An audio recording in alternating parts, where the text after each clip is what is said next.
Gotta dig a hole this morning. Oh, that's going in for sure.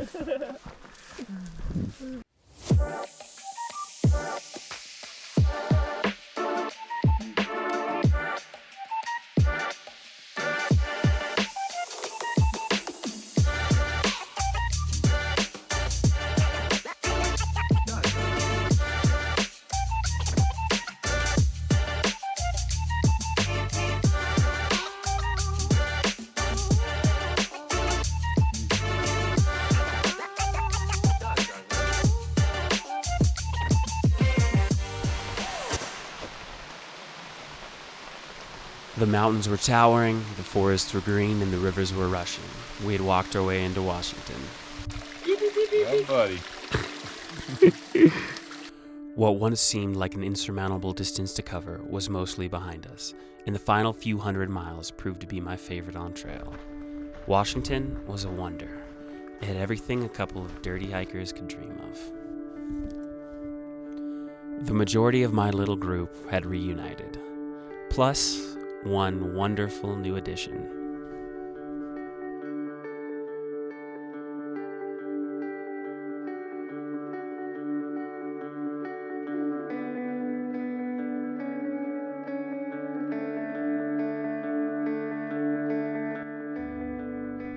We slowed up our pace, wanting to soak up and savor the last miles this trail had to offer.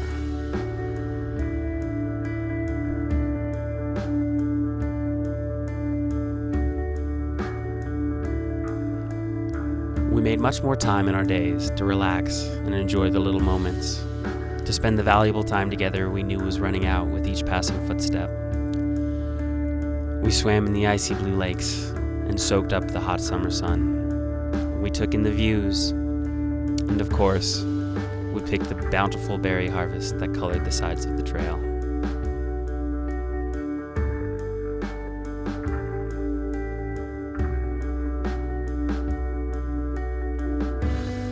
How am I supposed to make it to Canada when all these thousands of berries are waiting for me to pick them? The trail had become our life, and it was a life that we loved. Good morning. The daily routines and rhythms no longer felt foreign, but familiar and comfortable. And life off trail was so far in the rear view it often felt like a distant memory. The holes in our gear and clothes had started to accumulate, and our unkempt hair and bearded faces made us look like the mountain men and women that we were at heart. Underneath that worn and weathered exterior was a group of humans living their best life. Not wanting to make it too easy on us, the trail turned towards the sky. Washington had the steepest stretches we had seen so far on trail. Our daily elevation change often looked like an EKG. Up and down we went as we made our way across the mountains.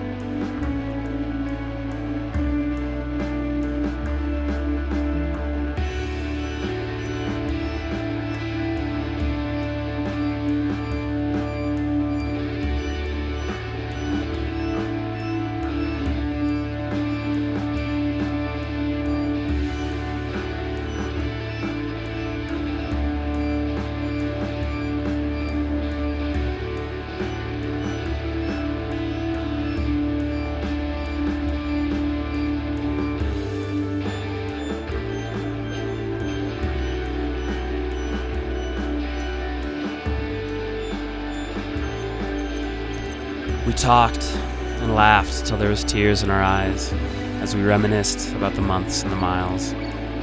Splendor surrounded us in every form as we walked through the sun and the fog and the thunderstorms. We breathed in life on the mossy forest floor, in the thin air on every peak, and when we were at a loss for words, silently, we let the moments speak. How serendipitous we found each other. For we were strangers once, but a whole lifetime has passed us by in the last couple of months. Why do we walk? For each of us, this choice was made. To find freedom, to find ourselves, or just to find a change. One step at a time. One step at a time is all it takes to move mountains, to cross deserts, to ford rivers. For the journey was mighty, and the distance seemed to stretch forever beneath our feet. One step at a time, we crossed this land. One step is all you need.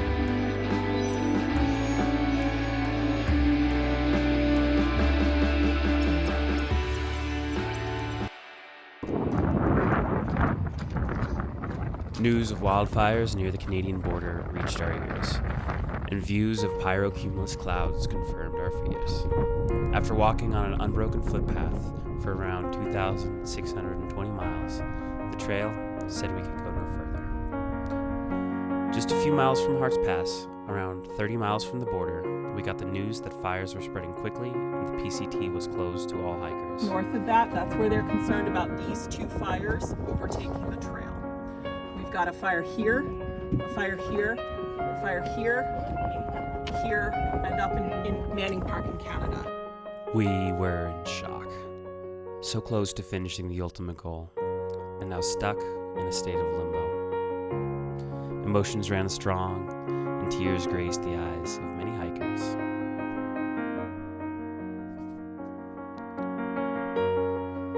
We popped champagne that was meant for the northern terminus, and tried to stay positive, although deep down, we weren't sure if we'd ever sit on that monument. The next day, we solemnly walked the last few miles we were able to walk on trail. We sat in a huckleberry patch and ate berries till our tongues turned purple, savoring the miles, not knowing if our journey had come to a premature end.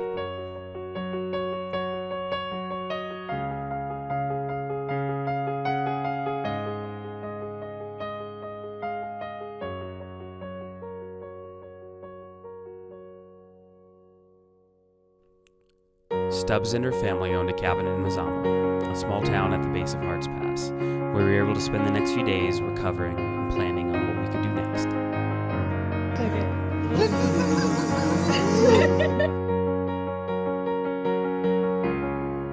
After a very uncertain week, the Pacific Crest Trail Association proposed an alternate route to the border, so we packed our bags once more and prepared to finish what we'd started. Back on the trail. The alternate traveled through the Pasayten Wilderness, one of the wildest and least traveled places in Washington.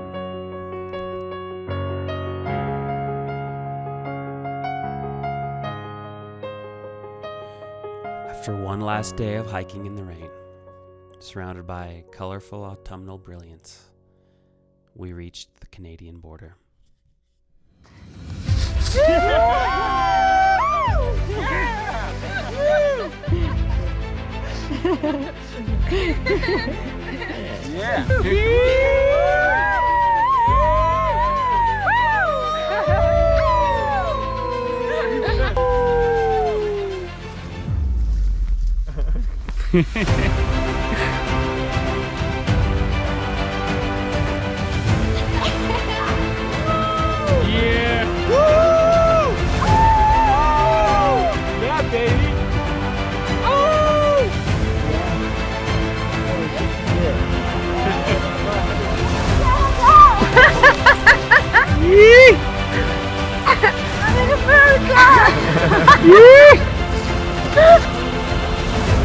We did that. You walked all the way from Mexico to Canada.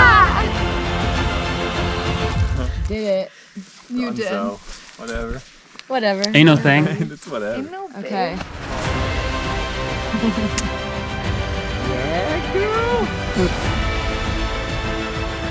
Canada.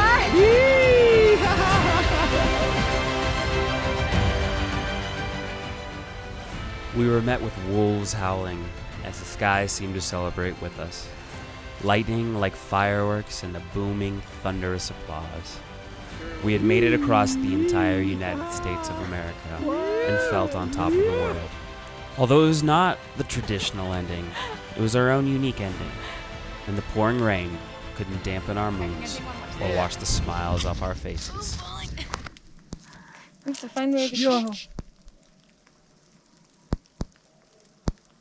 The My God, it's so cool. Wolves are hikers. Or a predator drone.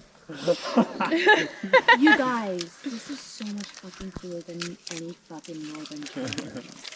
The fucking wolves are going for us. Alright. And just like that, the journey was over. There were no more miles to walk. Although we did get one final farewell.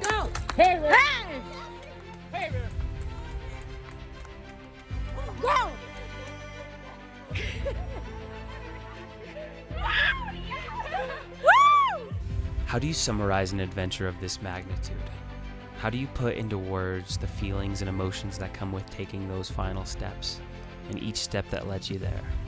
How do you express the love and gratitude you feel for those who you shared it with? How do you explain the changes you saw within yourself and your body, your mind, and in your way of thinking? The sensation of leaving society in the rear view and taking a walk in the woods for a couple of months, fully embracing nature in the backcountry. Maybe if I was a better writer, I would have the words. But at the end of the day, maybe it's not important to have all the right words. I know in my heart as I walked off that trail, I was a changed man. And the PCT is something that will be with me for the rest of my life.